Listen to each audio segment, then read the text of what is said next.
ભરૂચના જાડેશ્વર શીતળા માતાના મંદિર પાસે નર્મદા નદી કિનારે એક યંગ કપલ બેઠું હતું.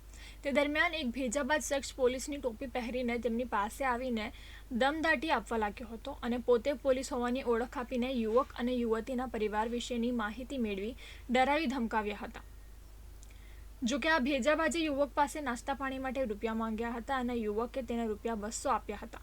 પરંતુ વાત એટલેથી ન અટકતા પોતે પોલીસકર્મી હોવાની ઓળખ આપનાર ભેજાબાજે નાસ્તો લેવા જવા માટે મોપેડ માંગ્યું હતું અને યુવકે મોપેડ આપ્યા બાદ તે મોપેડ લઈને ફરાર થઈ ગયો હતો. જોકે સમય અવધિ વીત્યા બાદ પણ અજાણ્યો શખ્સ પરત ન આવતા યુવક અને યુવતીને તેઓ છેતરાયા હોવાનો અણસાર આવી ગયો હતો અને આ અંગે ભરૂચ સી ડિવિઝન પોલીસ મથકમાં ફરિયાદ નોંધાવી હતી. જે ફરિયાદને આધારે પોલીસ દ્વારા તપાસ શરૂ કરવામાં આવી હતી. તે અરસામાં ભરૂચ એલસીબી પોલીસનો સ્ટાફ નેશનલ હાઈવે પર સીસીટીવી તે દરમિયાન મુલર ટોલ નાકા પાસે જ્યુપિટર મોપેડ પર એક શખ્સ શંકાસ્પદ રીતે પસાર થતા પોલીસે તેને અટકાવી પૂછપરછ કરી હતી અને પોલીસની પૂછપરછમાં છેતરપિંડીના ગુન્હાનો ભેદ ઉકેલાયો હતો. પોલીસે ભેજાબાજ આરોપી રાજા બાબુભાઈ બાંભણિયાની ધરપકડ કરી હતી અને જ્યુપિટર તેમજ એક મોબાઈલ ફોન મળીને કુલ ₹25,000નો મુદ્દામાલ જપ્ત કર્યો હતો.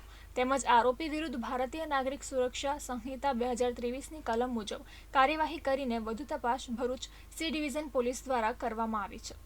તો એ અંગે પોલીસ અધિક્ષક શ્રી મયુર ચાવડા સાહેબે ગુનાની ગંભીરતા સમજીને એલસીબી અને એસઓજી અને સ્થાનિક પોલીસ સ્ટેશનના અધિકારીઓને ગુનો શોધી કાઢવા માટે સૂચના આપેલી.